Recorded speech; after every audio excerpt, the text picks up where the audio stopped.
ජ්‍යාමිතිය පාඩමක් වෘත්තයක කෝණ කියන්නේ වෘත්තයක් සම්බන්ධයෙන් වෘත්තයක් ආශ්‍රිතව තියෙන කෝණ සම්බන්ධයෙන් අනිවාර්යයෙන් හැම භාගයකම නැත්නම් හැම පේපර් එකකම වගේ ඔයාලට අඩුම ගානේ මේකෙන් හම්බ වෙනවා. එකක් හෝ ඊට වැඩි ප්‍රමාණයක් චිත්‍ර ප්‍රශ්න හම්බ වෙනවා.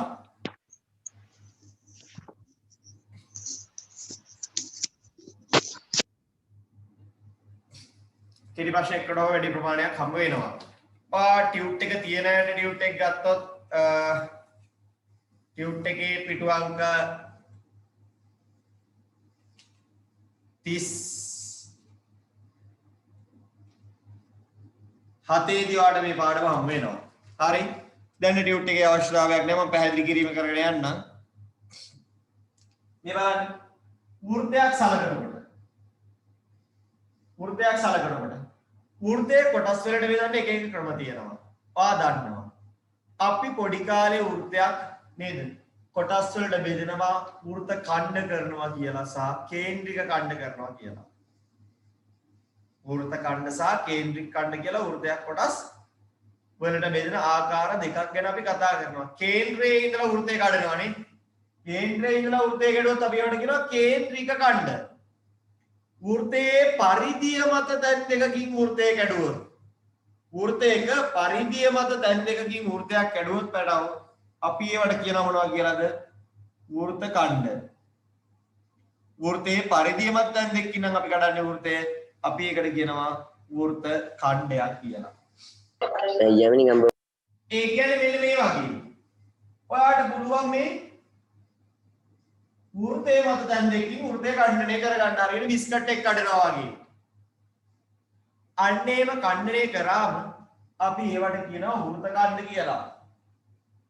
ඉතින් මෙන්න මේ වෘත්ත ඛණ්ඩයක් ආශ්‍රය කරගෙන කොයි ආකාරයෙන්ද කෝණයක් නිර්මාණය කරගන්න පුළුවන් වෘත්තයක් ඇතුළත. මෙන්න මේ ගැනයි මේ පාඩමේ කතා කරන්නේ. අපි ප්‍රමේයන් තුනක් කතා කරනවා. හරිම සරල සිද්ධි තුනක් ගැන කතා කරන්නේ. ඊට පස්සේ ඒක ආශ්‍රිතව අපි ගැටලු විසඳන්න යනවා. සරල ප්‍රමේයන් තුනක් සහ ඒ ආශ්‍රිතව ගැටලු විසඳීමක් තමයි අපිට කරන්න තියෙන්නේ. හරිද? හරි. දැන් ඔයා දන්නවා වෘත්තය මෙහෙම ඛණ්ඩනය කරාම මහා වෘත්ත ඛණ්ඩයක් සුළු වෘත්ත ඛණ්ඩයක් පොඩි එකයි ලොකු එකයි කියලා කොටස් දෙකක් තියෙනවා. හරි. ඔය රේඛාව තිබ්බේ නැතත් එයාව ඛණ්ඩනය වෙන තැන් දෙකක් තියෙනවා. පොයින්ට් දෙකක් තියෙනවා.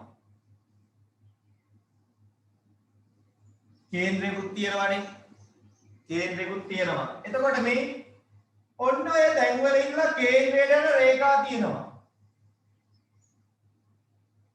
අන්න ඒ වගේ කේන්ද්‍රයේදී කෝණ හැදෙනවා. පේනවද? මේ වෘත්තයේ ඛණ්ඩනය වෙච්ච තැන් දෙකෙන් කේන්ද්‍රයේදී හැදෙනවා කෝණ. අපි මේ කෝණ හැදෙනවට ටිකක් නම පොෂ් කරලා කියනවා ආපාතනය වෙනවා කියලා. මොකක් වෙනවා කියලා කියන්නේ? ආපාතනය වීමක් වෙනවා කියනවා. ඒ කියන්නේ මෙතනදී කෝණයක් නිර්මාණය වීමක් වෙනවා කියන එකට.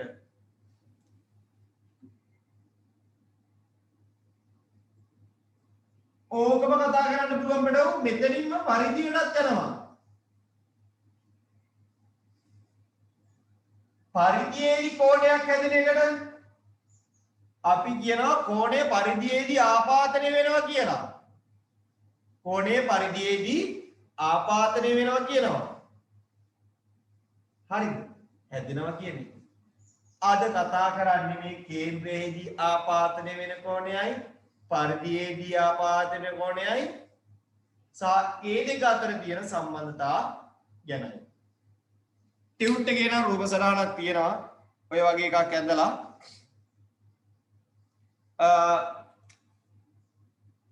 අපි මුලින්ම මේ වගේ රූපයක් තියෙන්නේ.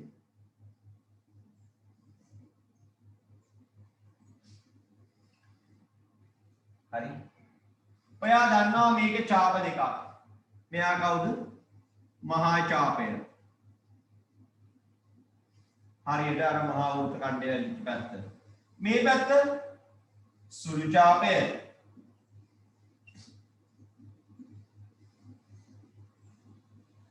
මහා ඡාපයයි සුළු ඡාපයයි කියලා කොටස් දෙකක් මේකේ තියෙනවා. හරි. ඒ නැත්නම් මහා වෘත්ත ඛණ්ඩය සුළු වෘත්ත ඛණ්ඩය. අපි රූපයක මේ දෙක ලකුණු කරගෙන අපි කියනවා සුළු ඡාපයේ මගින් කේන්ද්‍රයේ ආපාදනය කරන කෝණයක් ගැන කතා කරනවා. මහා ඡාපයේ මගින් කේන්ද්‍රයේ ආපාදනය කරන කෝණයක් ගැනත් කතා කරනවා. මොකද්ද කේන්ද්‍රයේ ආපාදනය කරන දෙකක් තියෙනවද ළමයි?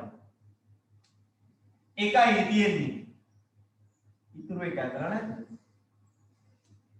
මේ එකක් මේ පැත්තේ මෙහෙම ඇදෙනවා නෙමෙයි. ඔව් මේ සුළු ඡාපයෙන් නැත්නම් සුළු වෘත්ත ඛණ්ඩයෙන්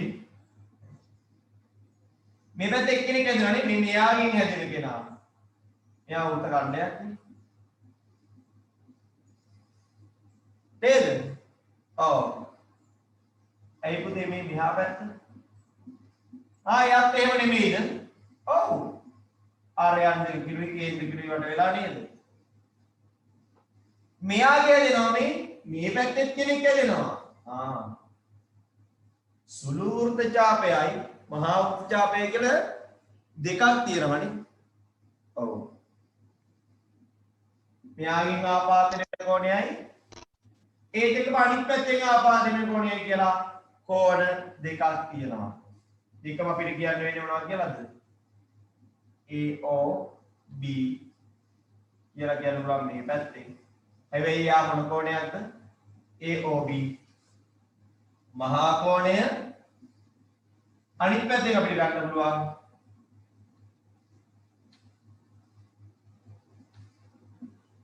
එක්කෙනෙක් පරාවර්ත කෝණය අනිත් එක්කෙනා AOB මෙතන හැටියට මහා කෝණයක්ද සුළු කෝණයක්ද කියන එක ඒක තීරණය වෙනවා. හැබැයි අනිත් කෙනා වෙන්නේ මොකක් වෙනවද? පරාවර්ත කෝණයක් වෙනවා.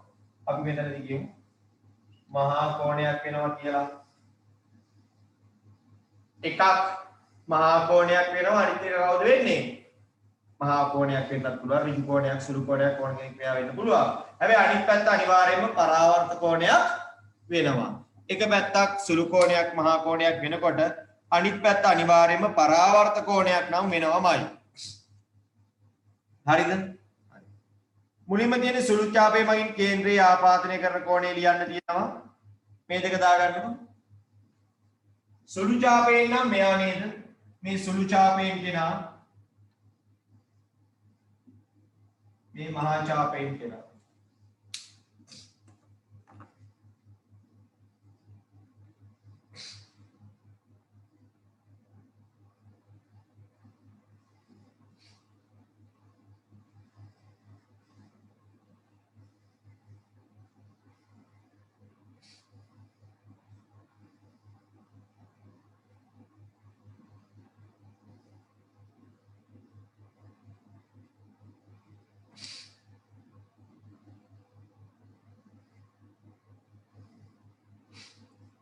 මම බලන්න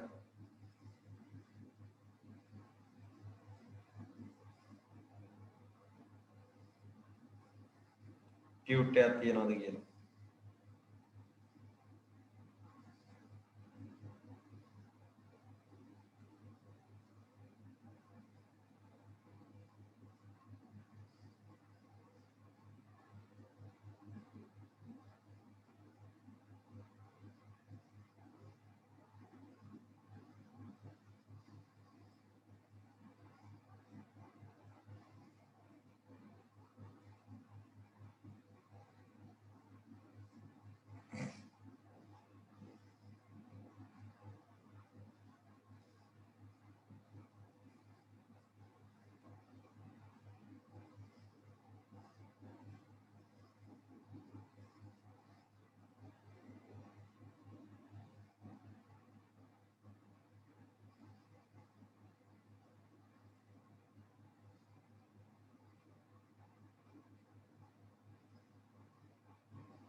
ඔය දෙක දාගන්න.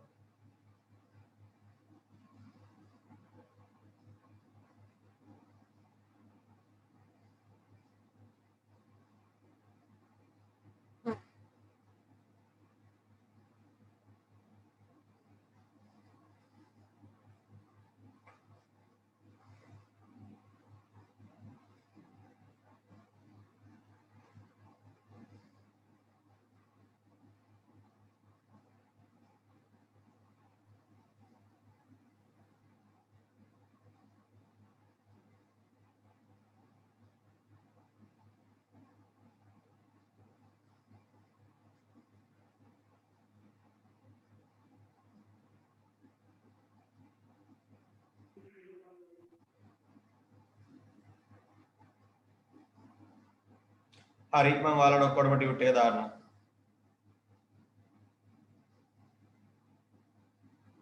ටියුට් එක තියෙනවා. හරි. එතකොට මම හිතනවා ලේසි වෙයිනේ.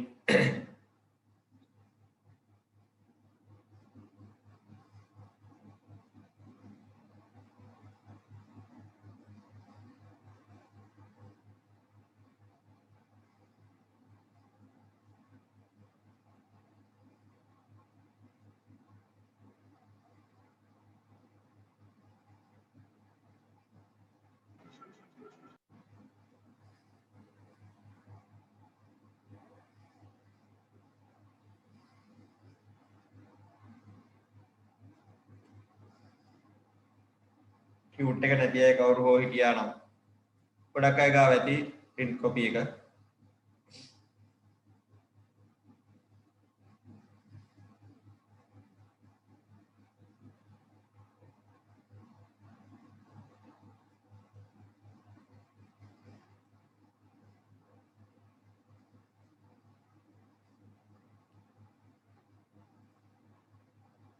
හරි.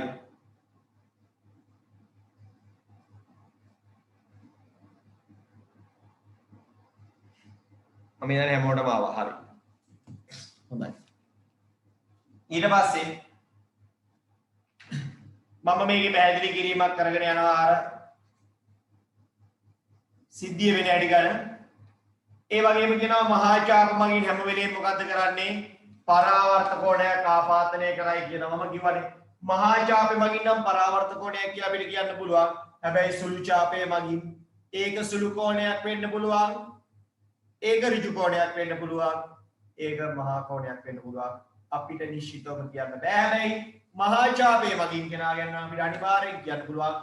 එයා පරාවර්ත කෝණයක් වෙනවමයි. එයා පරාවර්ත කෝණයක් වෙනවමයි. හොඳයි. හරි. මුලින්ම මම කියනවා වෘත්ත චාපයකින් වෘත්තයේ කේන්ද්‍රය මත ආපාතනය කරන කෝණ අතර සම්බන්ධය. වෘත්තයේ මතයි කේන්ද්‍රය මතයි ආපාතනය කරන කෝණ අතර සම්බන්ධය. හරි.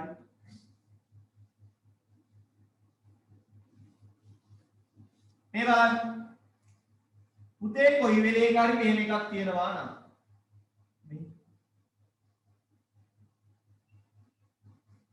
දැන් මෙන්න මේ වෘත්ත චාපයෙන්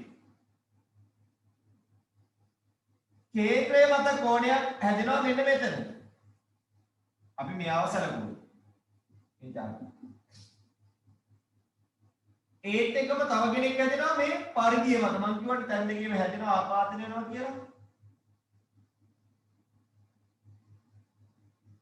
පුතේ මේ දෙන්න අතර සම්බන්ධය හැම වෙලේම මෙහෙම කියනවා මේ මෙතන කෙනා වගේ දෙගුණයක් කියන බැලුවෙන්නට මෙයා ලොකුයි කියලා වට පේනවා.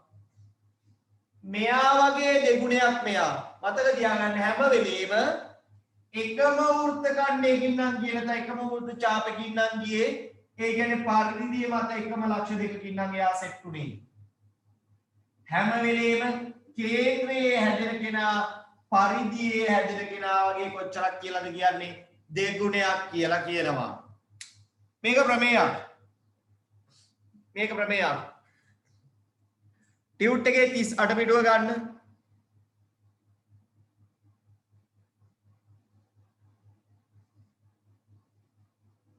හරි. එතන තියෙනවා ප්‍රමේය. ලියා ගන්න තැනක් තියෙනවා මම දන්නවා ඔයාලට රියුට් එක PDF හම්බුනාට ඒක ලියන්න බෑ. නේද? ඔයාලා එතෙන්ට අදාළව පොතක් කොහේ හරි ලියා ගන්න. එතෙන්ට අදාළව පොතක් කොහේ හරි ලියා ගන්න. හරි? එතන රූප සටහන් වල ඕක දිය හැකි අවස්ථාත් මම පෙන්නලා තියෙනවා. දැන් කෙනෙක් ඔය රූපේ දැක්කොත් ඕකට අබ්බැහි වෙනවනේ. හැම වෙලේම හොයනවා ඕකම හොයනවා. එහෙම නැත්තම් එහෙම නැත්තම් නෑ. එහෙම නැත්තම් බෑනේ. එහෙම නැත්තම් නැතුව එහෙම නැත්තම් බැරුව නෙමෙයි කියලා මම තව රූප දෙකක් පෙන්නනවා බලන්න 37 පිටුවේ උඩම 38 පිටුවේ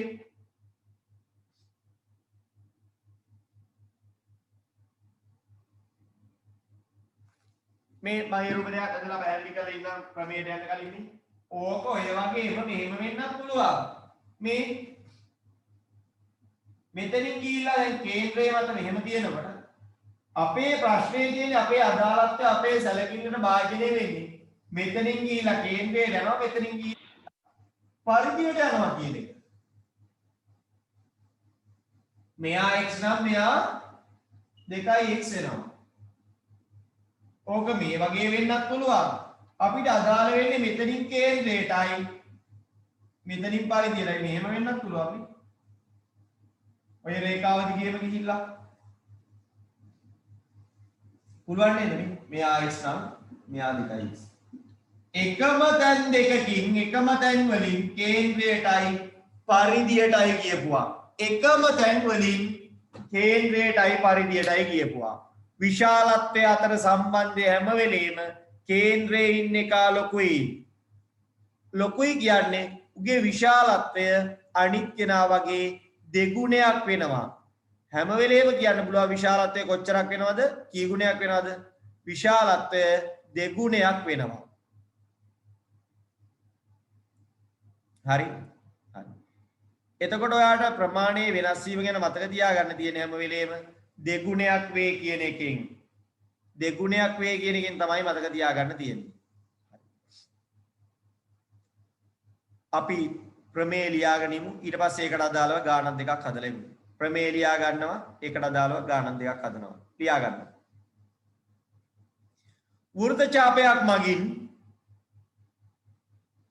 වෘත්තචාපයක් මගින්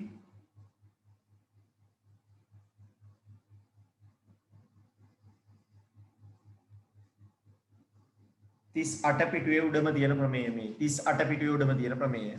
වෘත්තචාපයක් මගින් කේන්ද්‍රයේ ආපාතනය කරන කෝණය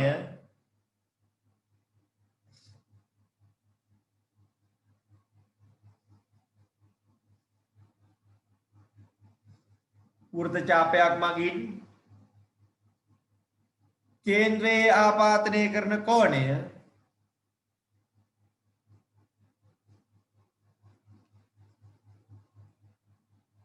එම ඡාපය මගින්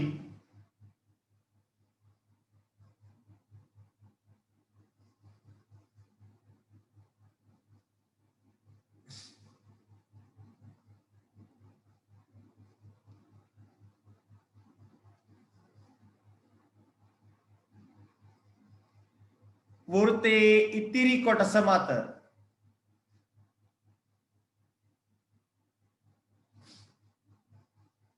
එම ඡාපය මගින් වෘත්තයේ ඉතිරි කොටස මත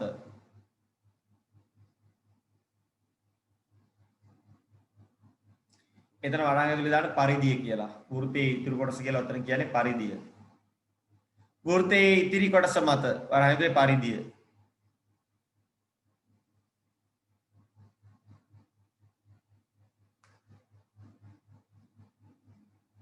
ඉතිරි කොටස මත ආපාතනය කරන කෝණය මෙන්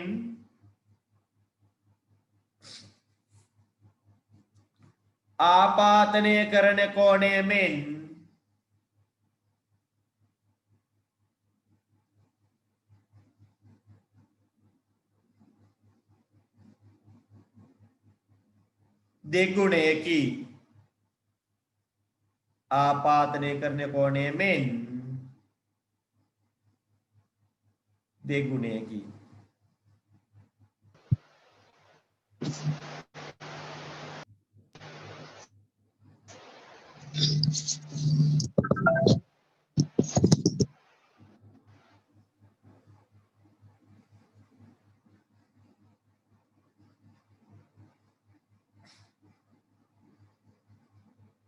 හරිද? අරයා වගේ මෙයා දෙගුණයක් වෙනවා කියලා නේද 38 පිටුවේ ගණන් ටිකක් කියන මේ අච්චු පොතේ තියෙන ගණන් ටිකම. ඔයාට පුළුවන් ද බලන්න හදාගෙන යන්න?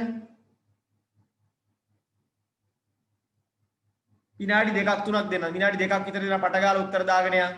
නිදිමත යන්නත් එක්කකෝ. ඉක්මන් කරලා දාගෙන යන්න. 38 පිටුවේ තියෙන ඒවාට. අච්චු පොතේ තියෙන ඒවායි අරන් දාලා තියෙන්නේ.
හරිද?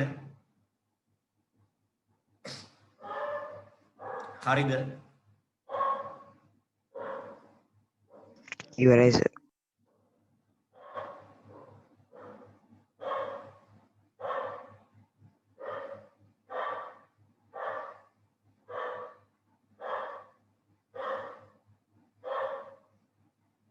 අපි පුළුවන් ඉක්මනට ඉවර කරගන්න බලමු. ඉස්කෝලේ පටන් ගන්නවා මම දන්නවා.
හරි බෙටා. මම හදලා පෙන්නන්නම්. දැන් බලා ගන්න ඔයා කොහොමද මේ වගේ තියෙන්නේ කියලා.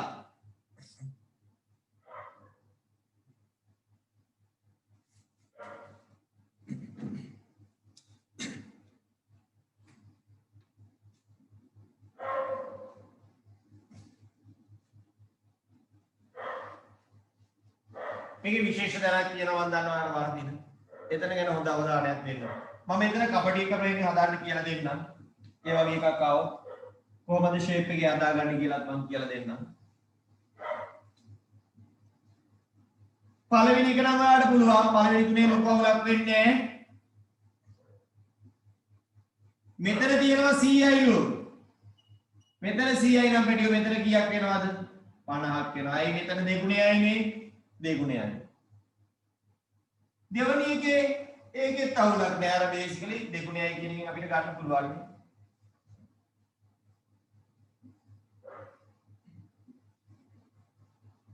මෙයා 30යි නම් මෙයා 60යි දෙගුණයයි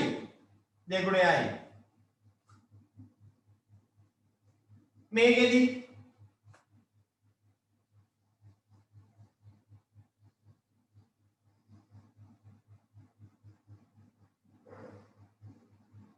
කොහමද දැන් පොඩ්ඩක් බලන්න මේ මෙතනින් මේකේ තියෙන්නේ මේ හරවලා බලන්න මේ මෙතනින් කේන්ද්‍රයට ගිහිල්ලා එතනින්ම පරිධියට ගිහිල්ලා පැහැදිලිද මේ මෙතනින් කේන්ද්‍රයට ගිහිල්ලා එතනින් පරිධියට ගිහිල්ලා පුතේ මෙතන 50යි එහෙනම් මෙතන 25යි දැක්කද එකම පොයින්ට් එකකින් යරකිලා තියෙන එක පොඩ්ඩක් එක බෙල්ල හරවලා බලන්න එච්චර අරාදි කැඩේ වගේ නෝ පොත් හරවලා බලන්න ටියුට් එක හරවලා බලන්න හරි ඒක පුළුවන් මම දන්නවා මම යනවා ඊළඟ එකට හරි ඊළඟට යන්න කලින් මම ඔයාලට පොඩි දෙයක් කියලා දෙන්නම් अंतिम एक आधा ඊළඟ එක කියලා දෙනවා මම अंतिम एक आधा නේ සෙට් එකේ චූටි දෙයක් කියලා දෙනවා ඒක ඔළුවේ තියාගන්න එතකොට ඔයාලට හිතන්න ලේසි ඔයා හිතුවේ කොහොමද කියලා කාටවත් ඔප්පු කරන්න බෑ හරිද උඹලා හිතවල තියෙනවා මිනිස්සු ඔප්පු කරන්න කිව්වොත් බලන්න මිහි විදවසක් නම් වෙන්නේ නැහැ ඒකීද හිතේ තියෙන ඔප්පු කරගන්න බැරි ඉඳ හිතන විදිහ ඔප්පු කරගන්න බැරි ඉඳ හිතන විදිය කාටවත් තේරෙන්නේ නැහැ දැනෙන්නේ නැහැ පේන්නේ නැති හින්දා මම තව එකක් කියලා දෙන්න හිතන්නේ ලේසියි මේ හදන්නේ 6 වෙනි එක හතරට පාඩ අලුත් ක්‍රමයක් එක අපි ඉස්සරහට යනවා මෙතන 70යි පුතේ සමදිපාද ත්‍රිකෝණ ගොඩක් වෙලාවට මේක ඇතුලේ හම් වෙනවා මේ ඇයිනේ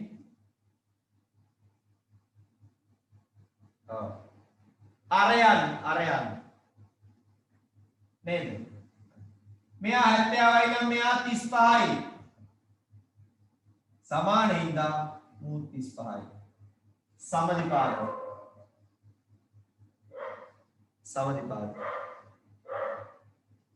මෙතන 70යි නම් මෙතන 35යි සමදිපාද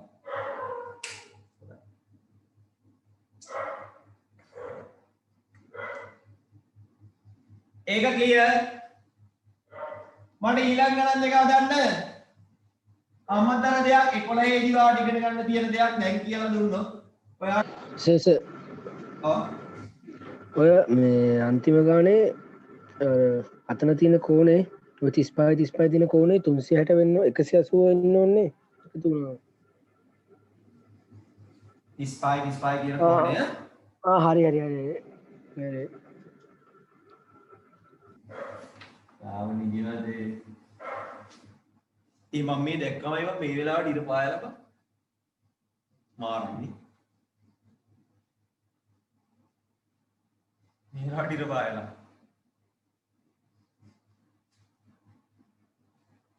මම හිතන්නේ මම අවුරුද්දකින් විතර නැගිටින්න මේ වෙලාවට හරි මේ ඔයා දන්නවද මේ මේකට වෙන එකක් මම කියන්නම්කෝ පුතේ වෘත්තයක් මේව තියෙනවා. කමන්නේ නැති පරිදි තියෙනවා. පුතේ වෘත්ත චතුරස්‍ර කියලා જાතියක් තියෙනවා. ඒකත් ඔයාලට වටි. පස්සේ කාලෙක දැන් වෘත්ත චතුරස්‍රයක් කියන්නේ පුතේ මේ චතුරස්‍රයක් තියනවා නම් වෘත්තයේ හතර කොනේ ඒ කියන්නේ මුගේ ශීර්ෂ හතරම වෘත්තයේ තියෙන. උට කියනවා මොන චතුරස්‍රයක්ද? වෘත්ත චතුරස්‍රයක්. කොහොමනන්ද උගේ ශීර්ෂ හතරම වෘත්තයේ පරිධිය මත තියෙනවා නම් අපි උට කියනවා මොකක් කියලාද වෘත්ත චතුරස්‍රයක් ඒක ක්ලියර්නේ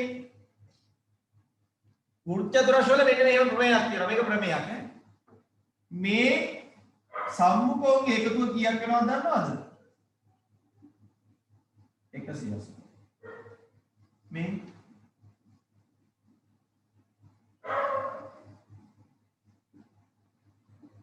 වෘත්ත චතුරස්‍රයක් වුණොත් හතරෙම එකතුව 300යි එක. කොහොමද දන්නවද? ඒක වෘත්ත චතුරස්‍රයක් වෙන්න ඕනේ. හැබැයි පුතේ වෘත්ත චතුරස්‍රයක නම් සම්මුඛ කෝණවල එකතුව පරිපූර්ණයි නැත්නම් 180යි. පැත්තකින් දාගන්නකො කොක්කුගේ.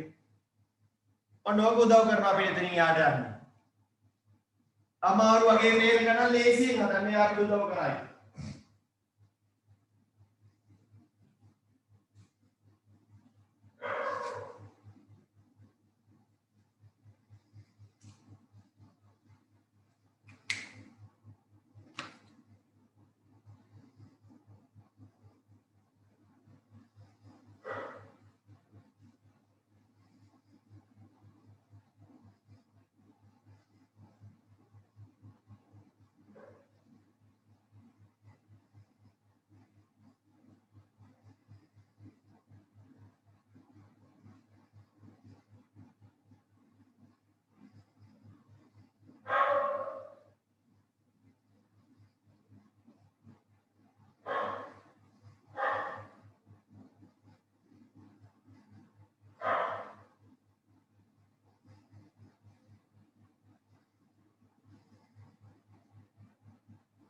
සර් ඔය ක්‍රමය නැතුවත් ඔය ගාන හදන්න පුළුවන් නේද?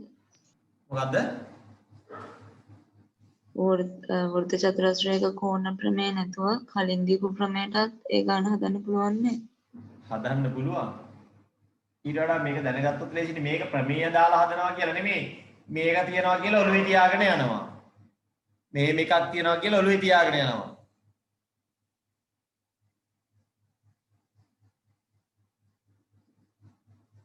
හරි. එච්චරයි. ඒක තියනවා කියලා ඔළුවේ තියාගෙන ගියාම ඔයාට අර ටිකක් ලොකු thinking pattern දාලා හිතන්න තියෙනවා. සරලවම උඩ දාන්න පුළුවන්. හරි.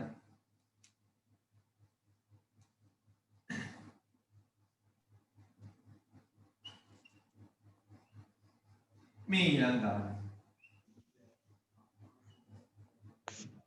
හරි. මේකක් නෙවෙයි. ඔයාට කියනවා මෙතන 50යි මෙතන 50යි මෙතන x රු.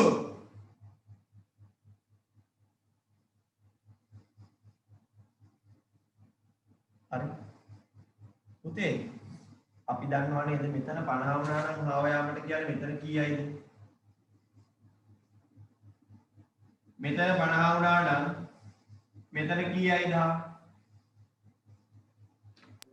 100යි. කීයයිද මෙතන?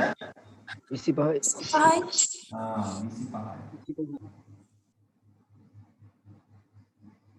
එතන 25 වුණා නම් වෘත්ත චතුරස්‍රය හදනවනේ දෙන්නගේ එකතු 180යි කියලා මෙතන කීයයිද කියනවා? 105යි.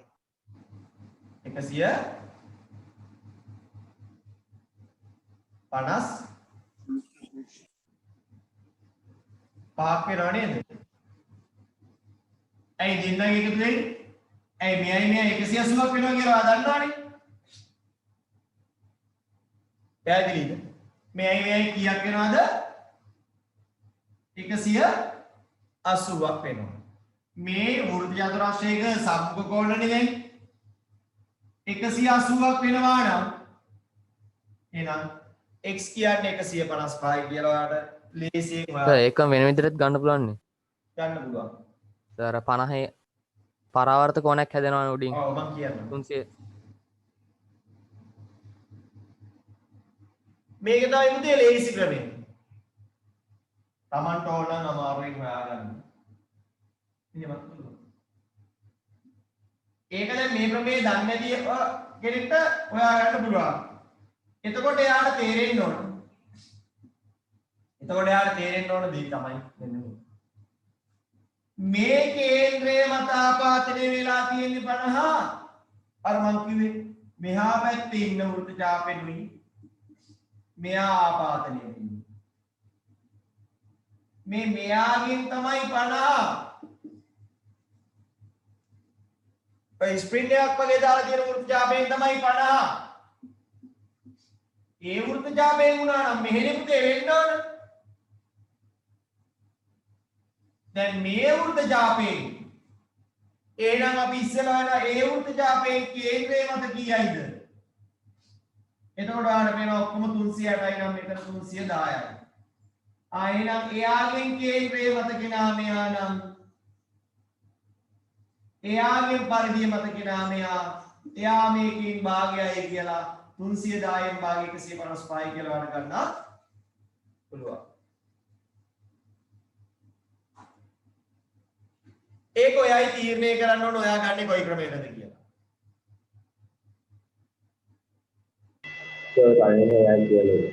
මොකද? පළවෙනි ක්‍රමේ ලේසි. මොකද ඒක අර වෙන ක්‍රමයක් සපෝට් කරන්න යන්නේ. මේක එක්සෑම් එකට ගියාම ඔයාලට මේක හිතා ගන්න පොඩ්ඩක් අමාරු වෙනවා. ඊට වඩා ගන්න එක ඔයාලට ලේසි වෙනවා අනිවාර්යයෙන්. කියන්නේ මෙයා මේ කට් මෙහෙම එකක් දාගත්තාම පැන්සලෙන් මෙතන 25 නම් මෙතන කීයද කියලා හොයන්න පුළුවන්. හැබැයි පැන්සල් ඉරිපාරවල් මෙතන 25 කියන ඒවා කියන්න එපා. මොකද හිතන්න මේක හිතුවේ කොහමද කියලා ඔයාලට ඔප්පු කරන්න විදියක් නැහැ නේ.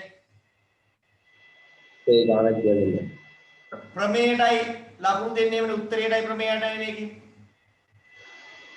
155 කියලා දැම්මා. උත්තරේ 155 කියලා දැම්මා. දානවා. හේතුවට වෘත්තයක කෝණ. වෘත්තයක කෝණ කියලා දැම්මා. නැත්නම් කේන්ද්‍රය මත හා පරිධි මත ආපතන වෙන කෝණ කියලා දැම්මා. ඉච්චරයි. උත්තරේට පාඩම් කරේ. ඒ ගානක් කියන්නේ නොපරේ. ඈ? ඒ ගානක් කියන්නේ නොපරේ.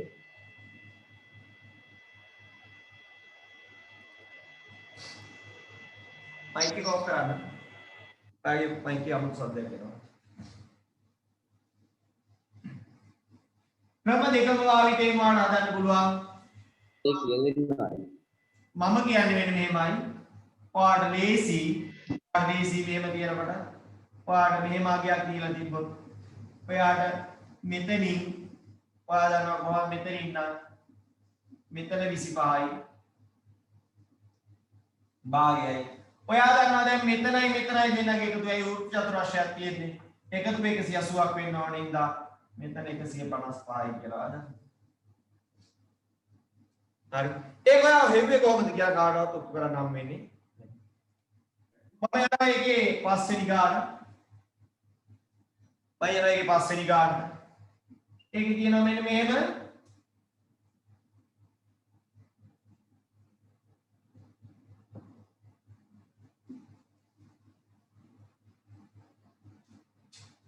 මුවසුවයි කියලා තියෙනවා.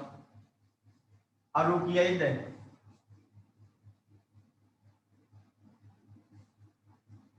මෙතන කීයයිද? 100යි. බලලා කියන්න පුළුවන් වෘත්ත චතුරස්‍ර නේද? නැත්තම් මෙතන 80යි නම් මෙතන 80යි නම් මෙතන 160යි. එතන 160යි නම් මෙතන 200යි. එතන 200යි නම් මේ සම්බන්ධ දැනගෙන ඉන්නත් වෙයි කොහොමද ඉන්නේ කියලා. එච්චර නඩන්න දෙයක් නැහැ. මෙතන 80යි නම් කෙලින්ම මෙතන 100යි. ඇයි වෘත්ත චතුරස්‍ර 180ක් වෙනවා කියලා. දැන් කොහොමද ලේසි? වෘත්ත චතුරස්‍ර කියන ගොළුයි තියාගත්තාම මේ වෘත්තයක කෝණ ගණන් හදන්න මාර සපෝට් එකක් හම්බ වෙනවා.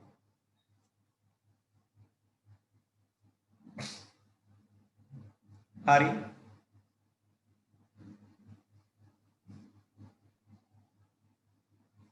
හොඳයි. අපි ඊළඟට කතා කරනවා දෙවනි ප්‍රමේය. අපි ඊළඟට කතා කරනවා දෙවනි ප්‍රමේය. එකම ඛණ්ඩයේ කෝණ අතර සම්බන්ධතා දැන් පරිධියේ මෙයයි දෙගුණ වෙනවා කියලා ඉගෙන ගත්තා. පරිධියේ කියන කෙනයි මෙයයි දෙගුණ වෙනවා කියලා අපි ඉගෙන ගත්තානේ. ඔව්.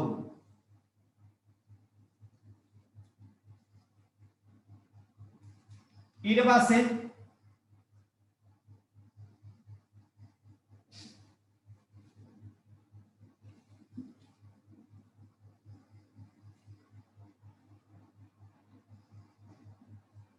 මෙයා සුළු වෘත්ත ඛණ්ඩය මෙයා මහා වෘත්ත ඛණ්ඩය. හරි. සුළු වෘත්ත ඛණ්ඩයයි මහා වෘත්ත ඛණ්ඩයයි කියනවා. පුතේ මේකෙදි කියනවා එකම එකාගෙන් එකම තැනින් පරිධියට යනවා නම් මේ එකම පොයින්ට් එකේ කියන්නේ විශාලත්වය මොකද වෙන්නේ? සමානයි. විශාලත්වය මොකද වෙන්නේ? සමාන වෙනවා. එකම වෘත්ත ඛණ්ඩයෙන් නම් පරිධිය මත ආපාතනය වෙන්නේ එයාලගේ විශාලත්වය මොකද වෙන්නේ? එකිනෙක සමාන වෙනවා. හරි. ලියා ගන්න මෙන්න මෙහෙම ප්‍රමේය. වෘත්තයක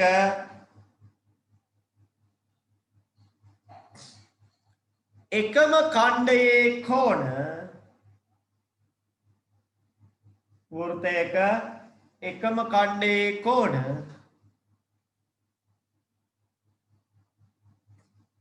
සමාන වේ. වෘත්තයක එකම ඛණ්ඩයේ කෝණ සමාන වේ.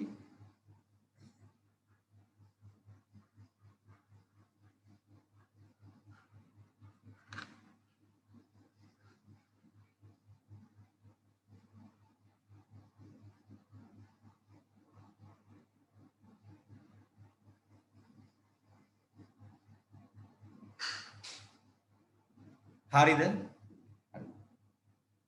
දැන් බලන්න පුතේ යට ගණන් ටිකක් තියෙනවා.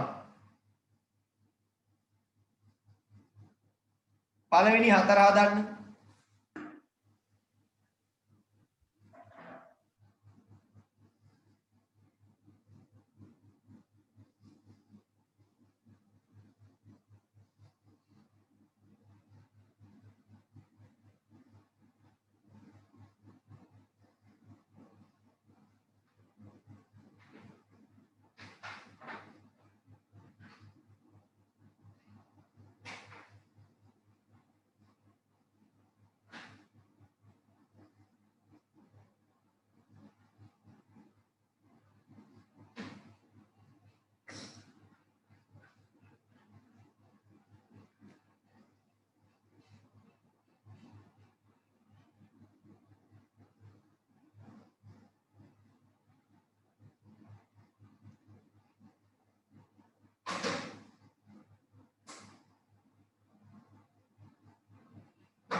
හරිද?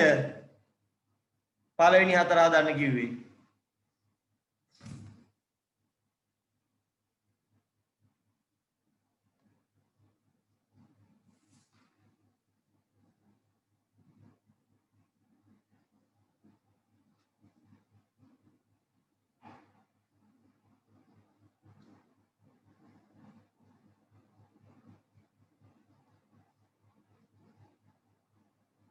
තිස්නා මේ පිටියේ උඩම තියෙන වෘත්තයේ කොටස් දෙක මොනවද කියලා අහනවා. මොනවද පුතේ? සර් සුළු වෘත්ත ඛණ්ඩයයි මහා වෘත්ත ඛණ්ඩයයි. ඈ? කියන්න. සර් ඒකේ තුන්වෙනි ප්‍රශ්නේ සර් B එක කීයද සර්? තුන්වෙනි ප්‍රශ්නේ B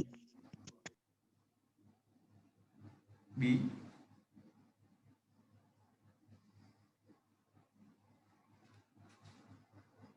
එතන AB සමාන AC කියලා දාලා තියෙනවා යට 50 වෙන්න ඕනේ. ඔව්.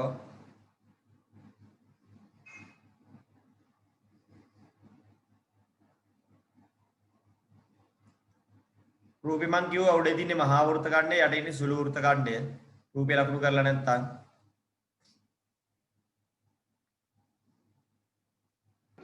සර් තුන්වෙනි එකේ ABC කෝණය කීයද? ABC කෝණය පේනවා මදිද? ඔව් අංශක කීයද ABC කෝණය? 60යි. ඒක කැපිටල්ස් 60යි. සර් කොහොමද 60 වෙන්නේ? ABC 60යි දත්තයක් ඒක. නෑ සර් යට දීලා තියෙන්නේ AB සමානයි AC කියලා.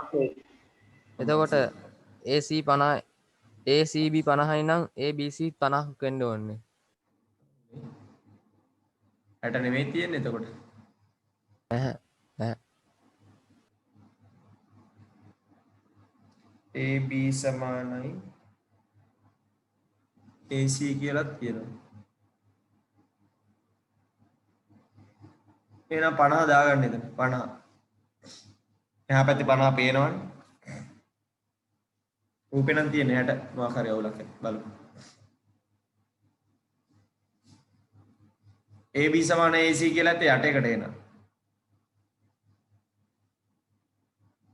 ඒත් නෑනේ. දැන් යට එකෙත් වෙන එකක් තියෙනවා වැඩක් නෑ.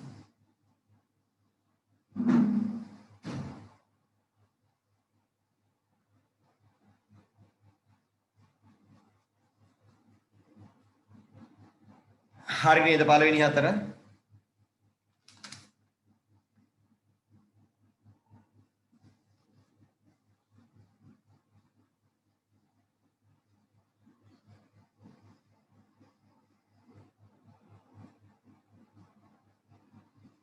හරි සර්. හරි එල මම අහගන්නම් ඒක.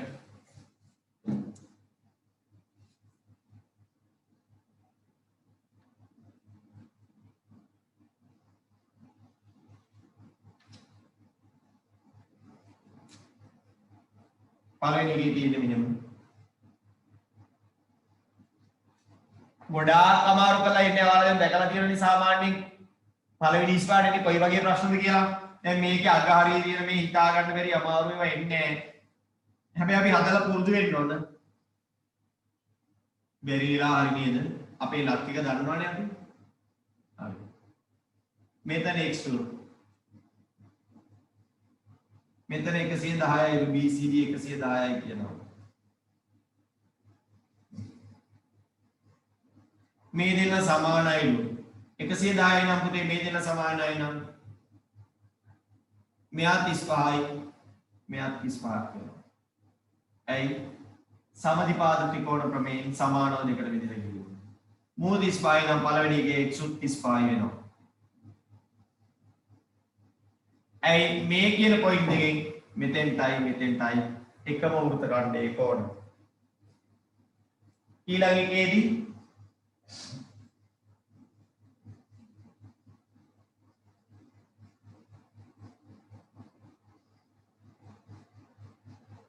මෙයා 30යි. එයා 30යි නම් පුතේ මෙයා කීයයිද 30යි. ඇයි මෙතනින් ගත්තොත් එකම ඛණ්ඩයේ කෝණ.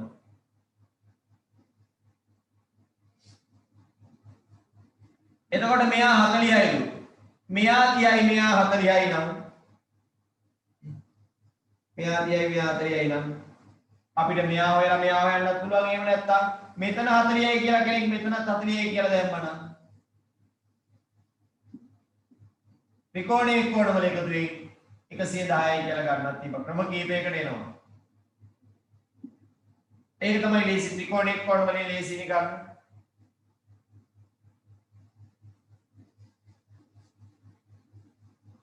මෙතන 40යි නම් මෙතන 40යි කියලා දාගත්ත ත්‍රිකෝණයේ කෝණ වලින් ගන්න. C තුන්වෙනි එක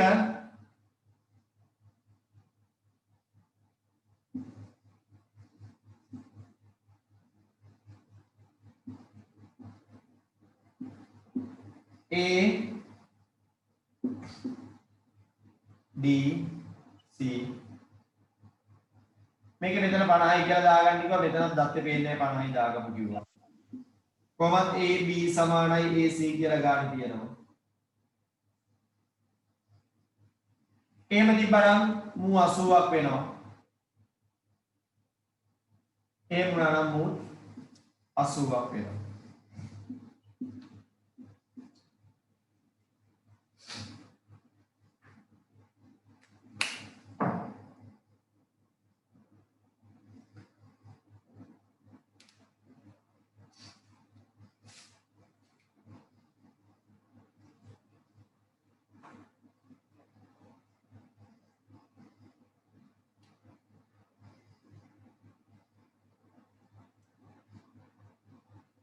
හරි කාට හරි අවුල් නම් කියන්න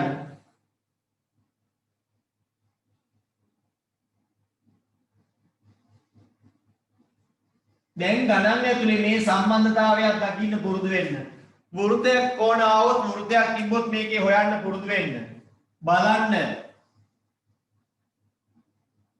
මේකේ වෘත්තේ කොන තියනවාද කියලා හැම වෙලේම බලන්න මේකේ ගණන් ටික තනියම හදනකොට ඉතුරු ටික ඔක පොලිෂ් වෙලයි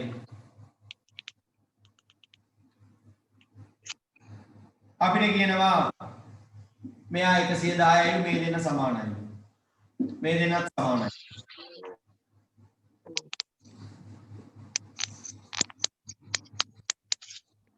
මයික් ඔෆ් උදේ මේ දෙන්න සමානයි නම් මෙයා 110යි නම් මට කියන්න පුළුවන් මේ සමාන දෙන්නෙක් නේ මෙතන කියලා 55යි 55 ඇයි සමානයි මෙතන තියෙන මේ තැන් දෙකේ පාදය දික් කිරීමෙන් සැලෙන බාහිර කෝණී අභ්‍යන්තර සම්මුඛ කෝණ දෙකේ එකතුවට සමාන වේ සමාන උන් දෙන්නෙක් නම් මේ තැන් දෙකේ හිටියේ 55 වෙන්න ඕනේ 110 වෙන්න මෙතන 55යි නම් මෙතනත් එච්චර ඕනේ නැහැ සර් 110 අර කේන්ද්‍රය මත හැදෙනවා අටක පරිධිය මත හැදෙනවානේ ඒක කේන්ද්‍රය කියලා නෑනේ දීලා එහෙම ගන්න බැරිද එහෙම ගන්න බෑ අර සමානයි කියලා තියෙන ඉඳ කේන්ද්‍රය කියලා හිතන්න පුළුවන් හැබැයි කේන්ද්‍රය කියලා මම එහෙම ගත්තා උත්තරය ආවා සර් 55 කියලා ඔව් උත්තරේ එනවා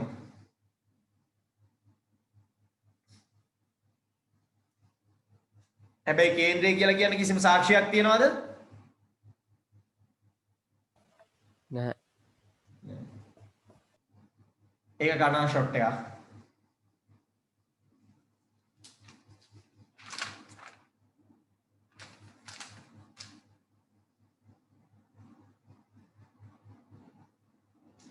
හරි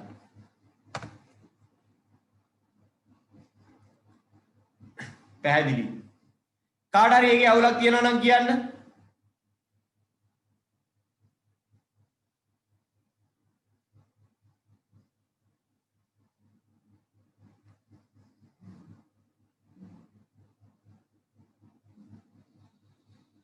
නෑ අපි යනවා ඊළඟ එකට ඊළඟ ප්‍රමේයට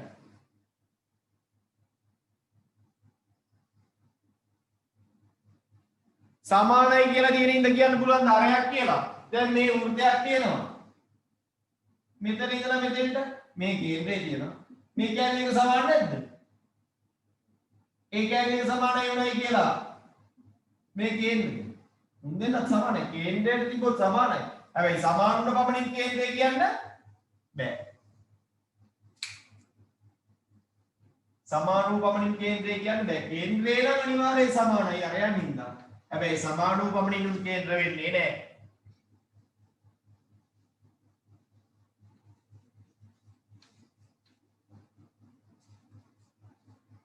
හරි. මේ අන්තිම කතාව. අර්ධ වෘත්තයේ කෝණ නැත්තම් අපිට කියන්න පුළුවන් මේ විස්කම්භයේ මගින් ආපාතිත කෝණ. ඕකම තමයි ඉතින් අර්ධ වෘත්තයේ කෝණ කියන්නේ. හැම වෙලේම ඍජු කෝණ වෙනවා. හැම වෙලේම මෙයාලා කවුද වෙන්නේ? ඍජු කෝණ වෙනවා. අර්ධ වෘත්තයේ කෝණ ඍජු කෝණ වෙනවා. ඒක එහෙමමයි එමමයි. ලියා ගන්න ප්‍රමේය 40 පිටුවේ උඩම 40 පිටුවේ උඩම ප්‍රමේය ලියා ගන්න. අර්ධ වෘත්තයේ කෝණ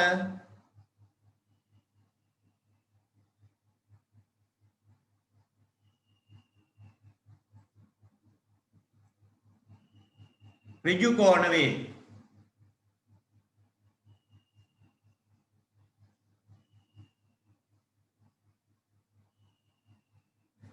අර්ධ වෘත්තයේ කෝණ ඍජු කෝණ වේ.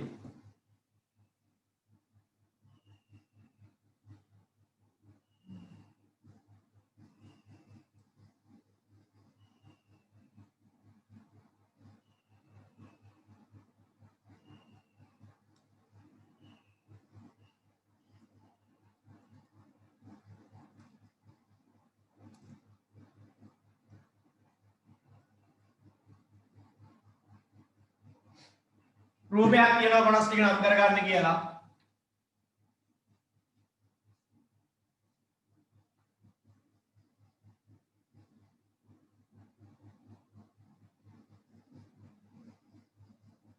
මේ මොකක්ද?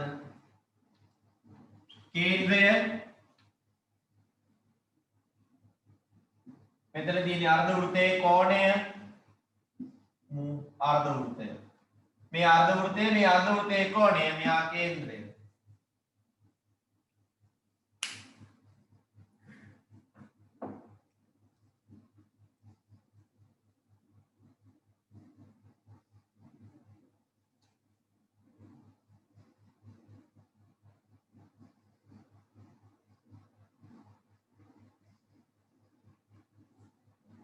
රූපයට උඩින් ඉස්සර තියෙන්නේ අර්ධ වෘත්තයක් කියලා කියන්නේ මොකක්ද හඳුන්වලා දෙන්න.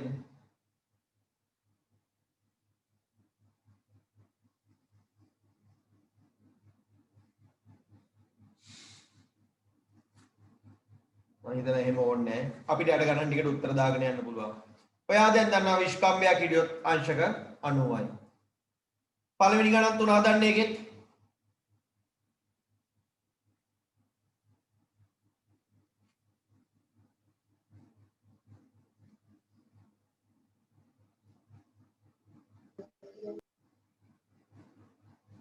හතලේ පිටේ පළවෙනි ගණන් තුන.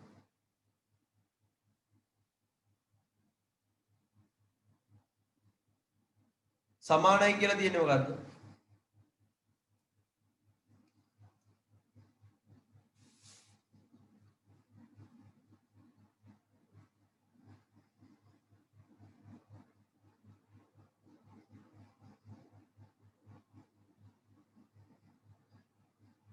ඉවරයි සර්.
හරි.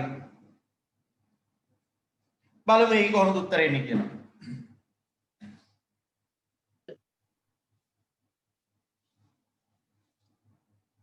මේ පළවෙනි කෙනාගේ තියෙන්නේ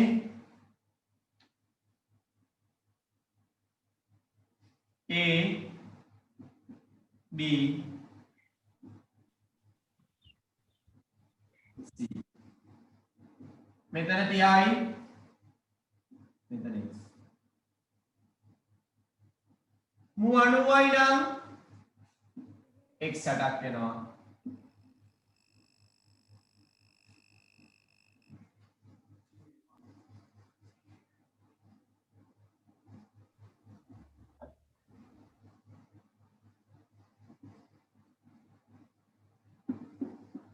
mu x නම් mu x mu 90යි එහෙනම් mu ඉතුරු අණුව සමාන බෙදෙනවා x 45යි ලේසියව තියෙන්නේ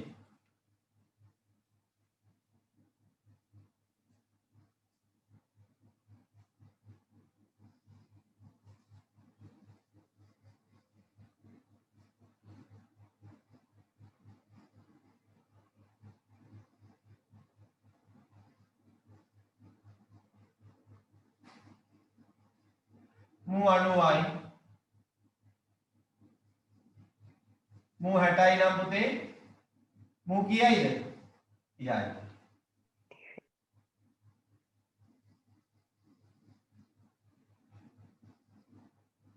mu 90යි නම් mu 90යි සමානයි නම් mu 30යි නම් mu 30යි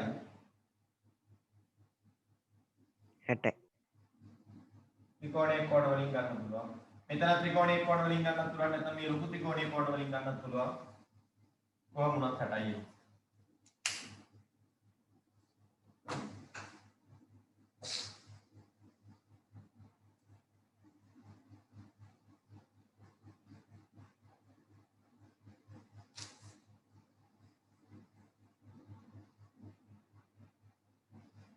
හරි.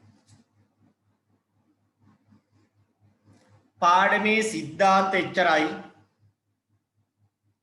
පාඩමේ සිද්ධාන්ත කොටස් එච්චරයි තියෙන්නේ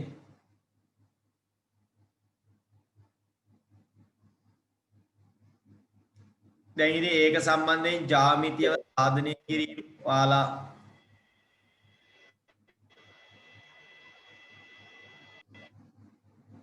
බලන්න ගානක් හදනකොට මේ මෙහෙම තියරියක් තියෙනවා කියලා ඔප්පු කරන්න ඒක ලියන්න විතරයි තියෙන්නේ මේකෙන් ගණන් හදනවා කියලා ආපහු වෙනස් කරන්න නැහැනේ මේකෙන් ගණන් හදනවා කියන්නේ සාමාන්‍ය ගානක් හදද්දි අපි කියවනේ ජ්‍යාමිතියදි කරන්නේ මොකද්ද තර්කානුකූලව හේතු දක්වමින් ඉස්සරහට යනවා යම් තැනකදී අපිට මොකක් හරි කියන්න අවශ්‍ය වුණොත් මේක තර්කානුකූලව කියන්න පුළුවන් හේතුවක් විදිහට පාවිච්චි කරන්න පුළුවන් මෙයාලව ඇයි මේ අය ප්‍රමේයන් හින්දා මේ අය ප්‍රමේයන් හින්දා ඒකේ අන්තිම ගානත් හදමු කියනවා ඒ සෙට් එකේ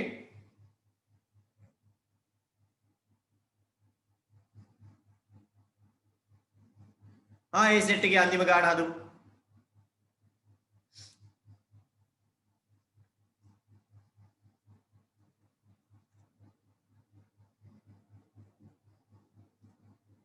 ඒ සෙට් එකේ අන්තිම ගානත් හදන්න තර්කානුකූලව හේතුව කියන්නේ මෙයාත් භාවිතා කරන්න පුළුවන් වාට එච්චරයි ඉස්සරහට.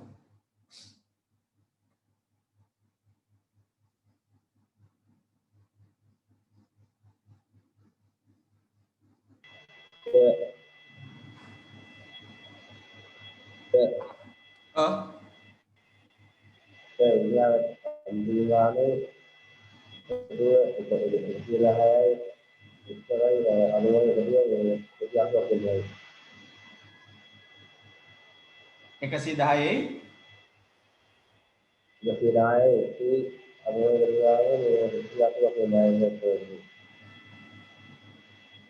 ඔන්න පැහැදිලි නෑ කියන්න මොකක්ද කියනවා ගාන හතර පෙන්නන්න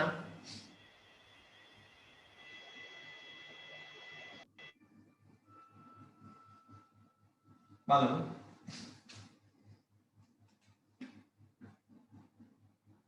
x ගන්න කියනවා ඔයාලට දීලා තියෙන්නේ මොකද්ද වෘත්ත චතුරස්‍රය මෙයා 110යිලු මේ කේන්ද්‍රයලු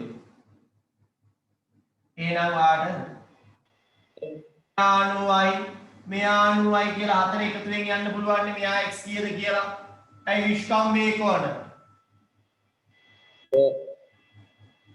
එතකොට කීයද වෙන්නේ? 200යි 290යි 290යි නම් එක්ස්ට්‍රා කීයක් එන්න ඕනද? 70ක් එන්න ඕන 300ට වෙන්න. එච්චර නන්න යන්නේ වෘත්ත චතුරස්‍රය දන්නේ කාට? හැබැයි හේතුවට වෘත්ත චතුරස්‍රය ලියන්න එපා කොයි වෙලාවකවත්. O level වල ලියන්න පුළුවන්. ඉතින් O level යනකොට ඔක්කොම ගන්න ඉවරයි. තාම ලියන්න යන්න එපා. ඒක තාම කියලා දීලා නැති හින්දා. කීයද? කොහොම ගත්තත් 70ක් තමයි ඕනේ.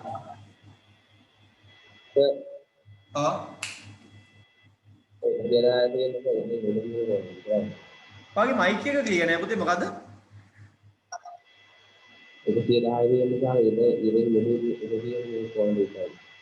ඉරෙන් කොයි පැත්තේ තිබ්බත් පුතේ කෝණය සම්පූර්ණ කෝණය ලකුණු කරලානේ. සම්පූර්ණ කෝණය ලකුණු කරලානේ තියෙන්නේ. කෝණයත් වෙලේ දාලා තියෙන්නේ. ඒ වගේ වෙලාවට ඔව් 4 වෙනි ගානක් හදන්නකෝ. තාත් හදමු.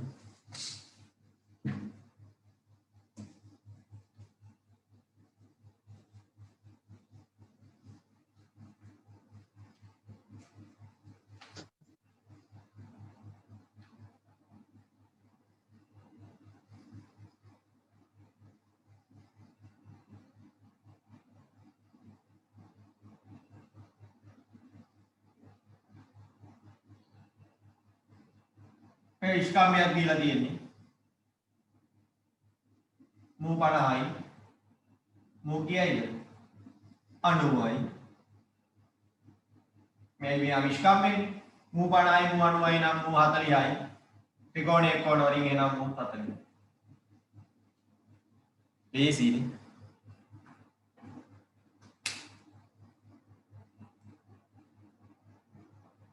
පහේ කෝණේ භාගයක් නෙමෙයි යන්නේ x අකුර කොතන තිබ්බත් සම්පූර්ණ කෝණෙම මාක් වෙලා තියෙන්නේ. කෝක බං ඉතින් x අකුර ඉරෙන් උඩ හරි යට හරි දාන්න මෙපැයි. ඉර උඩ දැම්මොත් පේන්නේ නැහනේ. කෝණේ ලකුණු කරලා තියෙන තැන බලන්න. කෝණේ කියලා ලකුණු කරලා තියෙන්නේ පස්වෙනි ගානේ සම්පූර්ණ කෙනාම. භාගයක් නෙමෙයි.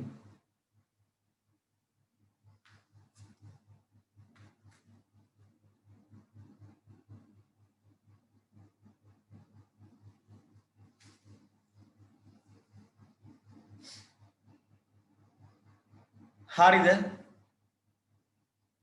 භාගයක් આવොත් හොයන්න දත්ත දෙන්න ඕන. භාගයක් આવොත් ওই දත්ත මදි හොයන්න. භාගයක් આવොත් ඊට වඩා දත්ත තියෙන්න ඕන හොයන්න. භාගයක් આવොත් මේක හොයන්න බෑ. දත්ත මදි.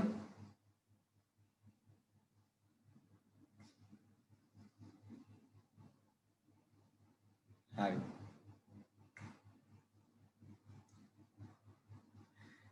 මේ පාඩමේ සිද්ධාන්ත මෙච්චරයි තියෙන්නේ. පාඩ පුළුවන් සාධනය ගණන් වලදීත් මේක භාවිතා කරන්න. සාධනය ගණන් වලදීත් මේක භාවිතා කරන්න. අපි පේපර් කරනකොට සාධනය ගණන් ටිකක් මේකේ අමතර වර්ගන කරමු. පේපර් ක්ලාස් එකේදී ගාන දෙකක් කරමු. මේක grade 10 grade 11 දානවා. මේ grade 10 එකේ මිස් වෙච්ච පාඩමක් ගිය අවුරුද්දේ අපිට. පාඩම 10 එකක් grade 11 අයට එන්න කිව්වේ ඕන අයට. පැහැදිලිව මැසේජ් එකේ දාලා තිබ්බා. වෘත්තයක කෝණ පාඩම අවශ්‍යයි එන්න කියලා.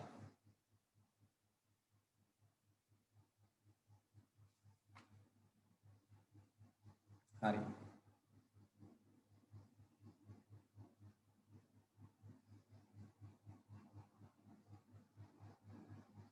ප්‍රශ්න තියෙනවද?